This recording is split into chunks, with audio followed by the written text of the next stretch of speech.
Bos misal mati teralun nih mat, kebakaran nih mat, kebakaran no, teralun kebakaran lah. Kobaran api besar melebar di Jalan Pemuda Raya, Rawamangun, Jakarta Timur akibat percikan pengelasan listrik proyek LRT Manggarai Rawamangun. Percikan api yang jatuh lalu membakar 3 drum besar BBM jenis solar hingga menutup jalan. Petugas damkar yang tiba di lokasi berjibaku memadamkan api dengan menggunakan cairan khusus untuk bahan bakar minyak. Tak sampai 1 jam, api berhasil dipadamkan dengan pengerahan 11 unit mobil pemadam kebakaran. Mana ada percikan listrik yang terjadi menyambar daripada tumpukan solar itu. Bang, tadi jalan sempat dilokalisasi sementara atau gimana, Bang? Sementara karena itu masuknya juga aksesnya melawan arus sedikit ya kan, karena proyeknya sedang dibangun gitu kan, masa sedikit terhambat. Kedua jalur di Jalan Pemuda dari arah Pramuka ke Rawamangun maupun sebaliknya sempat diblokir selama proses pemadaman. Tidak ada korban jiwa dalam peristiwa ini. Polisi langsung melakukan olah tempat kejadian perkara. Dari Jakarta, Rio Manik, iNews melaporkan.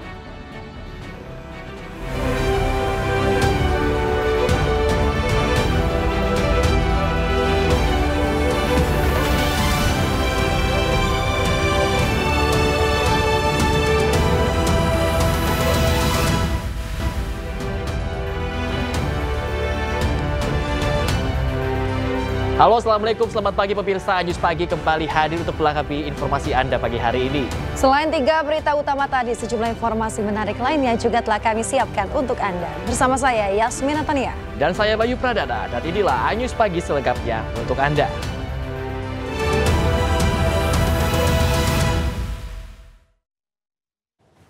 Pemirsa, kita awal informasi pagi hari ini terkait dengan pabrik pembuatan styrofoam di kawasan industri modern 2 Deli Serdang, Sumatera Utara terbakar. Barusan Pak, baru.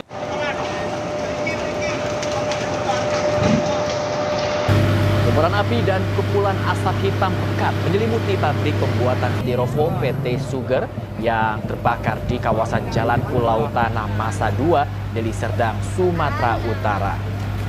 Para pekerja yang didominasi ibu rumah tangga berhamburan keluar pabrik untuk menyelamatkan diri lantaran terdengar suara ledakan dari dalam pabrik. Api diduga berasal dari mesin pembakaran pengolahan styrofoam yang terbakar dan menyambar ke bawah, ke bahan baku hingga membakar seluruh bangunan pabrik. Total sebanyak 5 unit pemadam kebakaran diturunkan untuk memadamkan api. Api berhasil dipadamkan 90 menit kemudian. Tidak ada korban jiwa dalam peristiwa kebakaran ini, namun kerugian materi ditaksir mencapai 1 miliar rupiah. Dan polisi masih melakukan penyelidikan terkait penyebab kebakaran.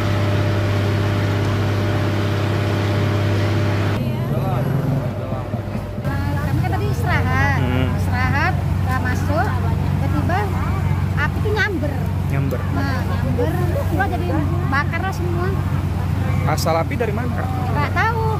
Cuman tadi yang ngerjai katanya salah satu orang karyawan lah mau nuang bahan penghancuran barang, bahan pula dia mau nuang tiba-tiba nyamber dari mana apinya. Alhamdulillah tadi proses pemadaman kami cepat, jadi belum sempat sampai habis gudang-gudang ini untuk membackupnya, sehingga apa yang kami kerjakan tadi alhamdulillah pihak-pihak perusahaan pun bilang terima kasih sudah cepat datang. Salah tangkap pemirsa, seorang pencari bekicot viral karena dianiaya polisi dan dikira pencuri. Korban trauma atas peristiwa ini dan oknum polisi saat ini tengah diperiksa lebih lanjut.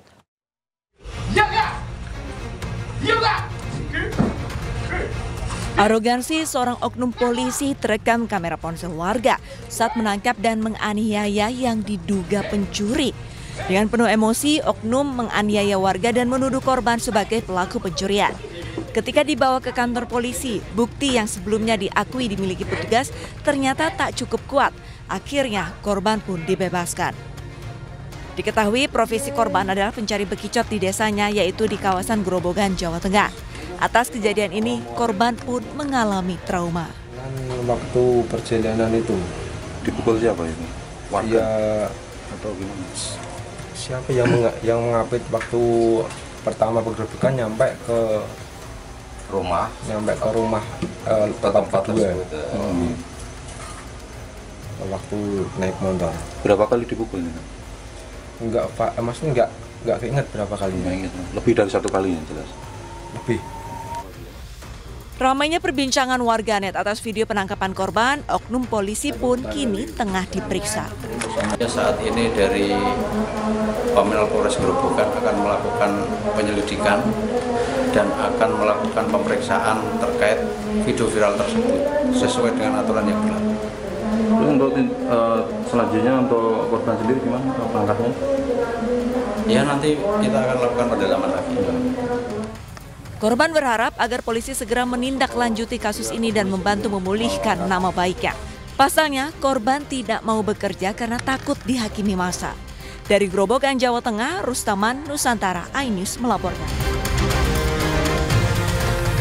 Pemirsa, warga desa Baju Urip, Kabupaten Gresik digemparkan oleh penemuan kerangka manusia di dalam mobil yang terparkir di asrama Polsek Ujung Pangkah. Pihak kepolisian masih menyelidiki identitas kerangka dan misteri kematian korban.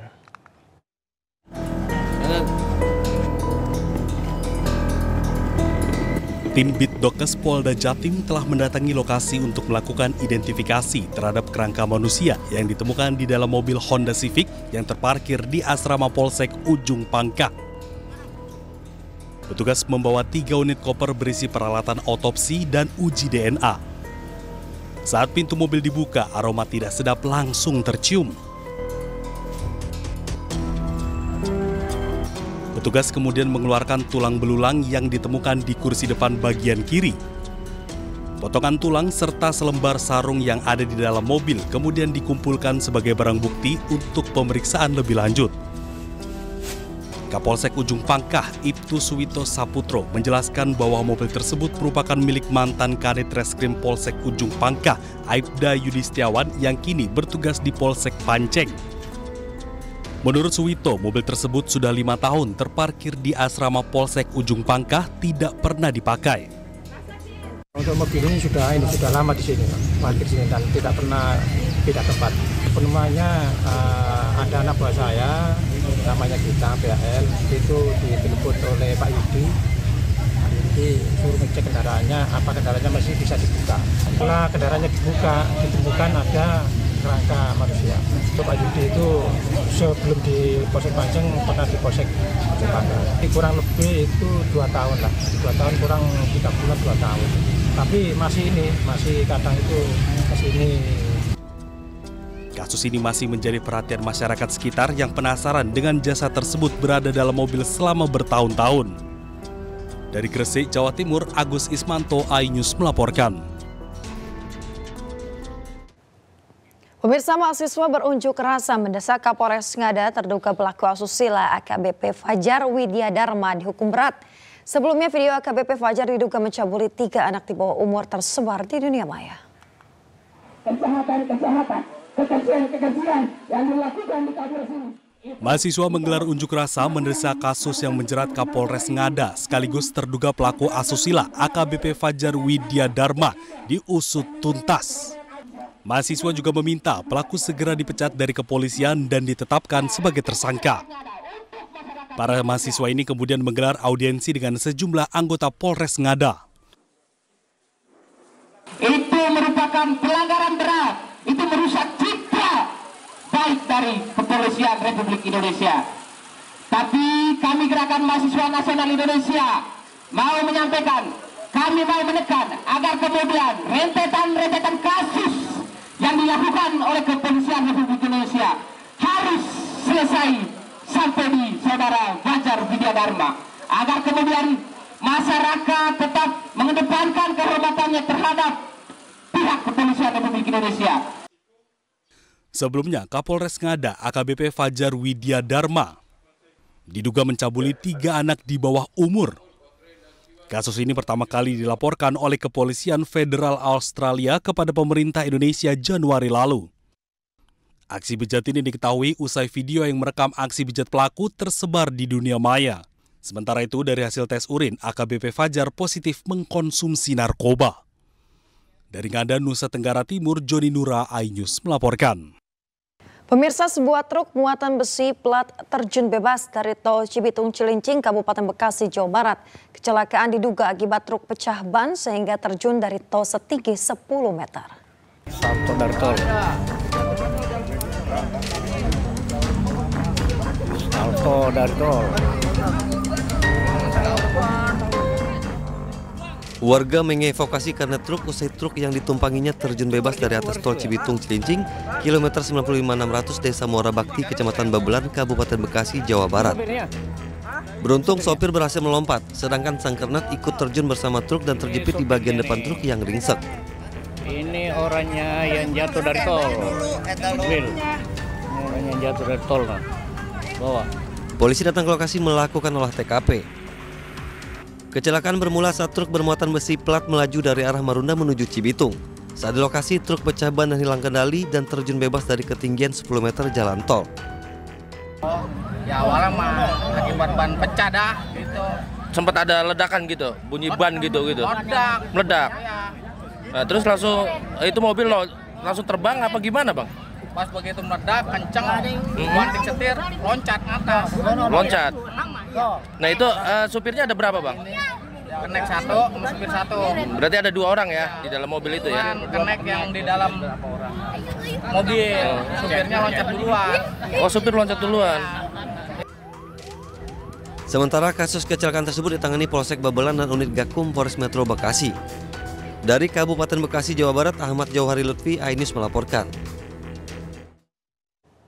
Pemirsa, Direktur Persiba Catur Adi Priyanto ditetapkan sebagai tersangka oleh Barreskrim Polri. Catur ditangkap atas kasus peredaran narkotika jenis sabu di dalam lapas Balikpapan.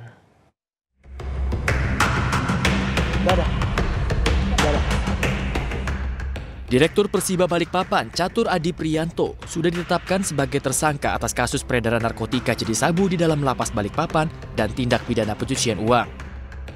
Kabar ditangkapnya Direktur Persiba oleh Barreskrim Polri ini pun dibenarkan oleh Polda Kaltim. Sejumlah barang bukti diduga berkaitan tindak pidana pencucian uang berupa sejumlah mobil mewah dan 2 unit sepeda motor diamankan di Mapolda Kalimantan Timur. Barreskrim Polri meminta kepada Polda Kaltim atau menitipkan barang bukti yang disita oleh Barreskrim berupa beberapa mobil yang ada di belakang ini. Yang ini adalah tindak pidana pencucian uang yang disidik oleh Barreskrim Polri. Kami dari Polda Kaltim dititipi untuk mengamankan barang bukti ini dalam perkara yang melibatkan Direktur Persiba. Kasus ini juga melibatkan 9 orang serta oknum pegawai lapas Balikpapan dan sudah diamankan di Mapolda Kaltim. Nantinya seluruhnya akan diterbangkan ke Mabes Polri guna menjadi sanksi terkait kasus TPPU Direktur Persiba. Dari Balikpapan, Kalimantan Timur, Mukmin Aziz, iNews melaporkan.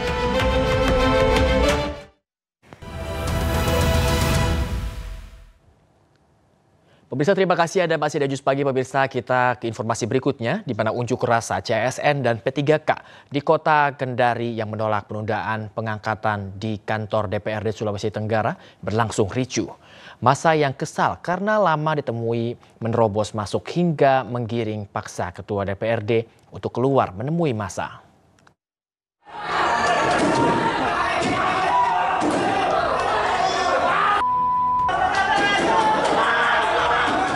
Menolak penundaan pengangkatan, ratusan CPNS dan calon pegawai P3K di Kota Kendari geruduk kantor DPRD Provinsi Sulawesi Tenggara.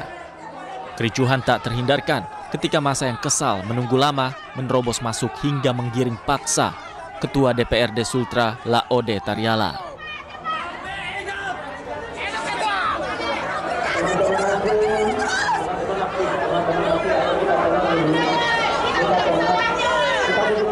Dalam aksinya, sejumlah CPNS menangis di depan anggota DPRD akibat penundaan pengangkatan menjadi aparatur sipil negara menjadi 1 Oktober 2025 dan P3K pada 1 Maret 2026.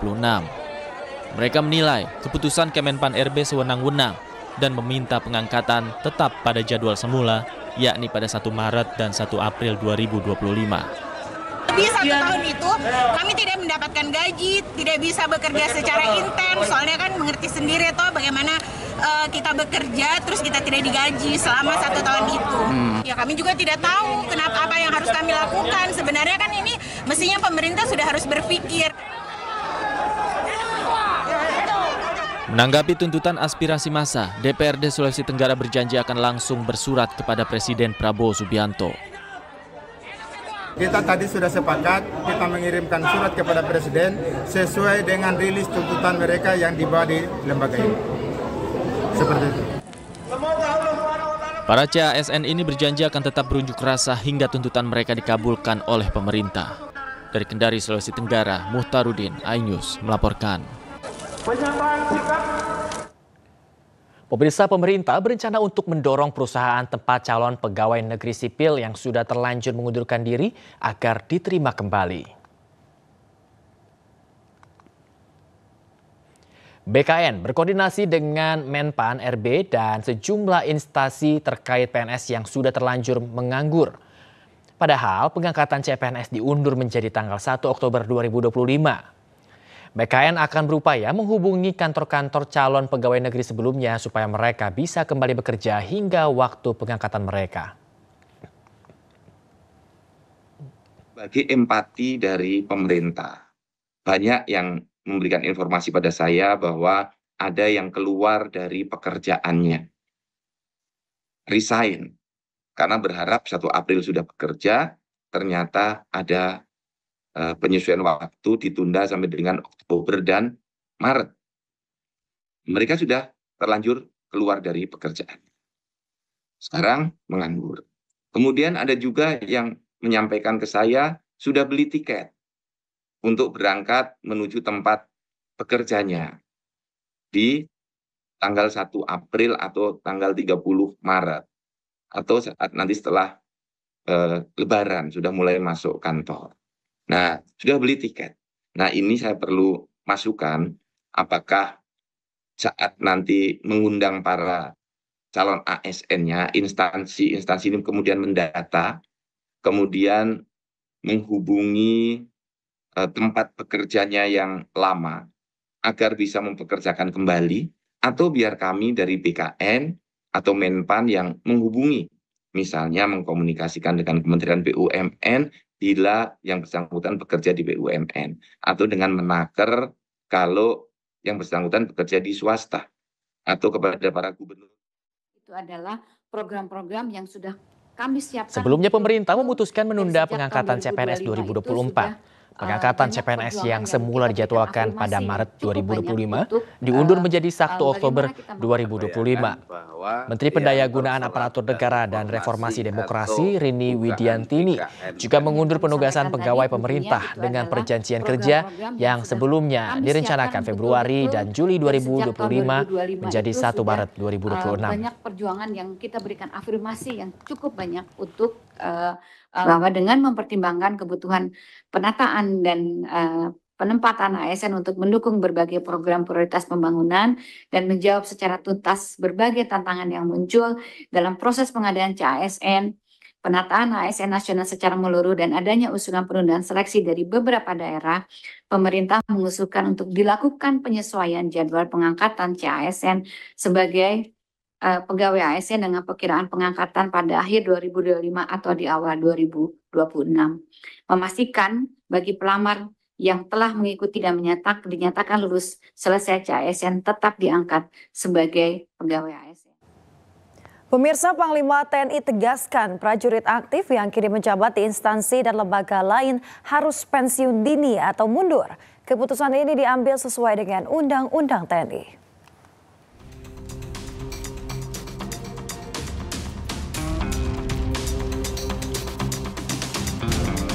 Jajaran Kabinet Merah Putih, pemerintahan Prabowo Gibran kini menjadi sorotan setelah sejumlah pos kementerian dan lembaga ditempati prajurit aktif TNI. Panglima TNI, Jenderal Agus Subianto pun buka suara. Dengan tegas Panglima TNI memastikan anggota TNI aktif yang memegang jabatan di kementerian non-TNI harus pensiun dini atau mundur. Jadi prajurit TNI aktif dan menjabat di kementerian atau lembaga lain akan pensiun dini atau mengundurkan diri dari dinas aktif sesuai dengan pasal 45. Dalam Undang-Undang TNI Nomor 34 Tahun 2024, Pasal 47 Ayat 1 mengatur prajurit TNI hanya dapat menduduki jabatan sipil setelah mengundurkan diri atau pensiun dari dinas aktif keprajuritan. Sementara undang-undang ini juga menyebut ada 10 lembaga atau kementerian yang boleh dipimpin oleh prajurit aktif TNI. Di antaranya adalah Koordinator Bidang Politik dan Keamanan Negara, Pertahanan Negara, Sekretaris Militer Presiden, Intelijen Negara, Sandi Negara, Badan SAR hingga Mahkamah Agung. Tim Liputan iNews melaporkan.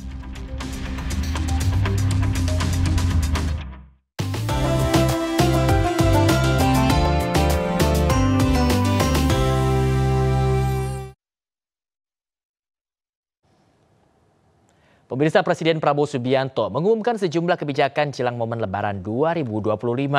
Sejumlah kebijakan antara lain penurunan tiket pesawat dan tunjangan hari raya bagi aparatur negara.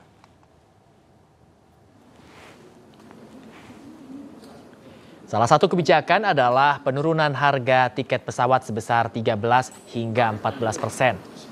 Selain itu, Presiden Prabowo juga mengumumkan pencairan THR dan gaji ke-13 bagi aparatur negara sebesar 100% dan akan dibayarkan mulai 2 minggu jelang Lebaran.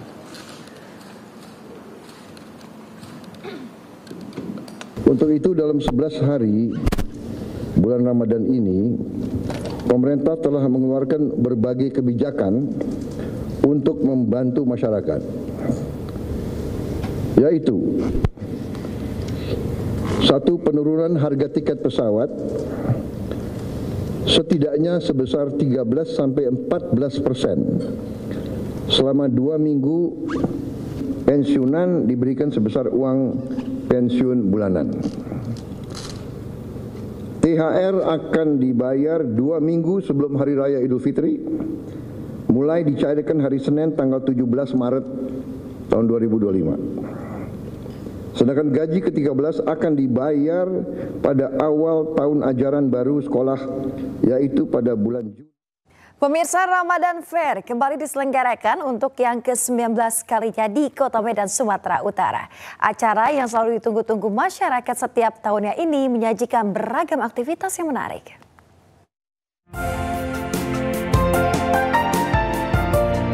Wali Kota Medan Riko Waas didampingi Wakil Wali Kota Medan Zakiyuddin Harahap secara resmi membuka Ramadan Fair ke-19. Acara yang berlangsung hingga 27 Maret 2025 ini menghadirkan berbagai rangkaian kegiatan menarik, mulai dari bazar, festival kuliner, perlombaan, hingga pertunjukan seni. Tidak hanya itu, pada acara tahunan ini berbagai produk UMKM Kota Medan juga dipamerkan. Bukan Ramadan Fair tahun 2025 ini pun cukup mendapat sambutan antusias dari ribuan warga Kota Medan yang hadir langsung menyaksikan pembukaan Ramadan Fair kali ini. Masyarakat Kota Medan yang selalu ditanyakan apakah akan dilaksanakan atau kapan pelaksanaannya akan selalu ditunggu, karena ini juga kita mengakomodir begitu banyak UMKM di Kota Medan, para pedagang-pedagang untuk bisa berjualan, dan tentunya ini untuk menjadikan perputaran ekonomi di masyarakat Kota Medan, dan juga ini menjadi tempat silaturahmi. Ya. Selain menjadi ajang silaturahmi, Ramadan Fair ke-19 ini juga diharapkan menjadi wadah bagi UMKM setempat sehingga dapat memutar roda perekonomian Kota Medan. Dari Medan, Sumatera Utara, Tim Liputan iNews melaporkan.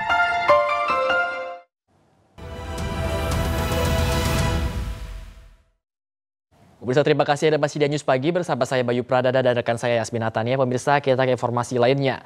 Pemerintah Kota Jakarta Utara bersama kepolisian menemukan minyak kita di kemasan botol dan plastik yang isinya tidak sesuai dengan takaran tertulis. Sementara itu, pemirsa, Polda Jawa Barat mengungkap praktik kecurangan isi kemasan minyak kita di Subang, Jawa Barat.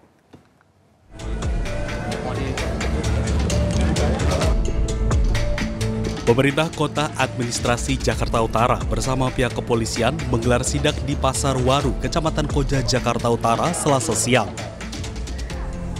Dalam inspeksi mendadak ini, petugas menemukan 2 produsen minyak kita kemasan botol maupun plastik 1 liter yang isinya tidak sesuai dengan takaran tertulis. Atas temuan ini, pihak kepolisian Jakarta Utara akan menindak tegas produsen minyak tersebut. Dari 3 sampel yang kita uji, itu ada sampel yang memang full isinya 1 liter, tapi 2 sampel setelah kita uji isinya berkisar antara 800 sampai 900 mili, jadi tidak memenuhi 1 liter. Dan yang satu itu PT yang sudah dalam penyelidikan dari Barreskrim Polri. Dan satu lagi akan kita dalami, akan kita melakukan penyelidikan, ya, apakah betul PT tersebut memang produksi di bawah dari 100 mili. Sementara itu, Polda Jawa Barat mengungkap praktik kecurangan isi kemasan minyak kita di sebuah rumah yang dijadikan pabrik di kawasan Subang, Jawa Barat. Dalam pengungkapan tersebut, pria berinisial K, pemilik pabrik minyak kita, ditangkap polisi dan ditetapkan sebagai tersangka. K yang pernah bekerja di pabrik minyak goreng sebagai komisaris ini dengan sengaja memproduksi dan mengedarkan minyak goreng sawit menggunakan merek minyak kita yang tidak memenuhi SNI, yakni dengan mengurangi takaran. Minyak kita dengan berat bersih atau neto kurang dari 1 liter, hanya kurang lebih 760 ml. Jadi kurang dari 1 liter. Pelaku telah memproduksi sekitar 44 ton minyak dan mengedarkan ke pengecer pasar dengan harga di atas head Rp15.700 sampai Rp16.000 dengan keuntungan selama sebulan Rp266 juta. Dalam aksinya, pelaku memanfaatkan izin perusahaan yang sudah kadaluarsa atau telah dibekukan oleh Kementerian Perdagangan. Berakhir izin NSI-nya pada awal Januari 2025 ini dan telah dibekukan, makanya untuk operasionalnya tidak berizin. Terus keberadaan K itu dia menggunakan K seolah-olah bahwa ini sudah ada izin, padahal sebenarnya tidak resmi. Selain menangkap tersangka, polisi juga mengamankan sejumlah barang bukti berupa mesin serta ribuan botol minyak kita siap edar. Tim Liputan iNews melaporkan. Pemirsa, Direktorat Tindak Pidana Ekonomi Khusus Barreskrim Polri menetapkan 1 tersangka dalam kasus minyak kita. Polisi mengungkap modus licik pabrik produksi minyak kita yang tidak sesuai kemasan. Pemirsa, praktik licik minyak kita diungkap Dipti Deksus Barreskrim Polri usai menggeledah sebuah rumah produksi minyak kita di Cilodong, Depok, Jawa Barat. Dari lokasi tersebut, polisi temukan bukti yakni minyak kita serta mesin produksi. Dari penggeledahan, Barreskrim Polri menetapkan 1 tersangka berinisial AWI yang berperan sebagai pemilik serta pengelola rumah produksi minyak kita. Di mesinnya, volume yang akan dimasukkan ke dalam botol sudah disetting di situ. Yang satu 802 ml, yang satu lagi 760 ml. Jadi dia manual disetting berapa yang akan dimasukkan, keluar sesuai dengan apa yang tertera di mesin tersebut. Kemudian setelah dilakukan pengecekan secara manual dengan menuangkan sampel-sampel minyak kita yang ada di kemasan yang sudah diproduksi, ternyata literasinya atau ukurannya berbeda dengan yang ada tertera di kemasan. Dalam perkara ini penyidik telah menetapkan 1 orang tersangka, yaitu inisial AWI yang berperan sebagai pemilik maupun merangkap sebagai kepala cabang sekaligus pengelola lokasi tersebut yang berada di TKP Jalan Tol Iskandar nomor 75 RT 01 RW 19 Kelurahan Sukamaju, Kecamatan Cilodong, Kota Depok. Terkait dugaan kecurangan minyak kita, Barreskrim Polri juga telah periksa PT Tunas Agro Indolestari di Sepatan Kabupaten Tangerang. Namun PT Tunas Agro membantah melakukan kecurangan dan melakukannya sesuai dengan takaran. Oke, nggak mungkin, kita nggak mungkin pakai timbangan sampai 750, yang sampai 700 minimal itu kan yang di kita nggak seperti itu. Jadi kita menimbang yang berat bersihnya pot, jadi timbangannya bagus gitu. Sedangkan yang diperiksa ini kan berita yang sekarang kan mengatakan kalau minyak Tunas Agro kan mengatakan minyaknya timbangnya berkurang. Sedangkan buktinya nggak ada. PT kita. Cuma yang diperiksa itu bukan PT di sini. Nah, kita di sana kan pas ada pemeriksaan di sidak di Lenteng Agung ya, Pak Menteri. Yang di sana bukan PT Tunas Agro doang yang dibuka, tapi ada botolan. Yang di botolan tuh timbangannya memang berkurang. Sedangkan kalau timbangan yang POTS punya Tunas Agro itu pas. Berarti artinya dari PT Tunas Agro sendiri itu sudah sesuai. Betul, sudah sesuai. Misalkan literannya itu 2 liter, berarti di dalamnya juga itunya 2 liter ya Pak? Tidak dikurangi gitu? Ya, kalau 2 liter paling 1.800 lebih. Ya, hingga sampai 1.700 yang kita. Yang 1 liter 900 lebih, nggak sampai 800 mili. Emang ketentuannya emang nggak full gitu? Memang ketentuan yang sebenarnya itu kalau 1 liter memang tidak 1 liter atau gimana? Enggak, kalau 1 liter emang tentuannya emang kan itu kan minyak. Minyak beratnya kali 0,9 lagi. Jadi 1 liter kali 0,9 900 mili jadinya. Enggak. Sementara itu pemirsa, Menteri Perdagangan Budi Santoso menyatakan bahwa pabrik minyak kita yang berada di kawasan Cilodong, Depok, Jawa Barat telah tutup dan dipindah ke kawasan Karawang, Jawa Barat. Saat ini tim gabungan Polri dan Kementerian Perdagangan tengah melakukan investigasi di pabrik minyak kita di Karawang. Itu kan udah diselesaikan, perusahaan udah segel, jadi sudah nggak bisa beroperasi lagi. Kemudian yang kedua, tanggal 7 Maret kita itu ke lokasi perusahaan yang melakukan pengurangan takaran. Ya waktu itu kan Pak Mentan tanggal 8 kan ke pasar. Kami tanggal 7 sebenarnya sudah dapat laporan dan kami sudah melakukan pengawasan ke PT Aiga di Jalan Tol Iskandar. Ya tanggal 7 itu kita ke Jalan Tol Iskandar di Depok, tetapi perusahaan itu sudah tutup ternyata. Nah sekarang kemudian kita selidiki dan sekarang ketemu perusahaannya pindah di Karawang. Hari ini tim Satgas Polri dan Kemendak sedang di Karawang. Ya, jadi kita masih nunggu laporannya. Tadi saya komunikasi masih di sana. Ya, jadi itu sebenarnya sudah kita dari awal sebenarnya kita sudah tahu, kita antisipasi langsung kita kejar ke perusahaan. Ya. Produk yang di lapangannya gimana Pak? Nah, yang lapangan sudah kita ditarik. Itu udah disegel Pak langsung Pak yang di Tol Iskandar itu kan sudah tutup. Ya ini yang di Karawang ini masih di sana teman-teman. Berarti belum. Ya tadi dari Satgas Polri sama dari Kemendak masih di sana. Ya kami juga menunggu update-nya. Kita akan. Pemirsa, Barreskrim Mabes Polri berhasil membongkar gudang pengoplosan gas LPG di Kabupaten Gianyar Bali. Ya, ribuan tabung gas LPG 3 kg serta ratusan tabung ukuran 15 hingga 50 kg disita petugas. Dan pemirsa, informasi ini sekaligus penutup iNews pagi hari ini. Dan cuplikan tayangan berita iNews dapat Anda saksikan di kanal YouTube @officialinews. Akhirnya mewakili kerabat kerja yang bertugas, saya Bayu Pradana. Dan saya Yasmin Tania pamit undur diri pemirsa. Terima kasih, selamat pagi dan sampai jumpa.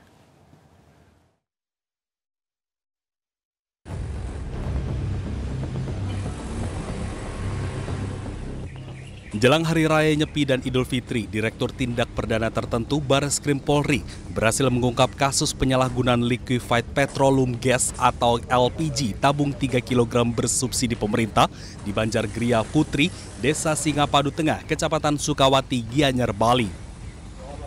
4 orang ditetapkan tersangka masing-masing berinisial GC, BK, MS, dan KS. Para tersangka membeli LPG tabung 3 kg bersubsidi yang masih penuh, kemudian mengoplos di gudang, kemudian disebarkan. Aksi para tersangka diakui telah berlangsung selama 4 bulan dengan penjualan rata-rata 100 tabung LPG 12 kg dan 30 tabung LPG 50 kg per hari. Total keuntungan yang didapatkan para tersangka diperkirakan mencapai 3,375 miliar rupiah.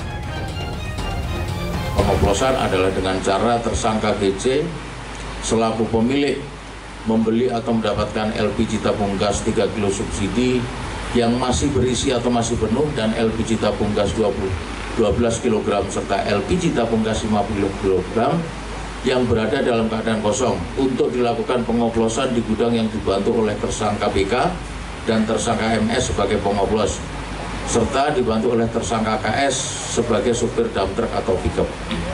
Menerima hasil penjualan perharinya sekitar 25 juta atau sebulan bekerja. Kalau sebulan kita asumsikan bekerja 26 hari, maka total keuntungannya sebulan adalah lebih kurang 650 juta. Selain mengamankan 4 orang pelaku, petugas juga mengamankan 1.500 lebih tabung gas berbagai ukuran dan kendaraan yang digunakan untuk mengedarkan hasil kejahatannya dan alat pengoplosan gas. Saat ini kasus ini masih dalam penyelidikan lebih lanjut oleh Direktur Tindak Perdana Tertentu Bareskrim Polri untuk mengungkap keterlibatan pihak lain dan menjamin tidak ada lagi penyalahgunaan LPG bersubsidi yang merugikan masyarakat. Dari Gianyar, Bali, Indira Ari, iNews melaporkan.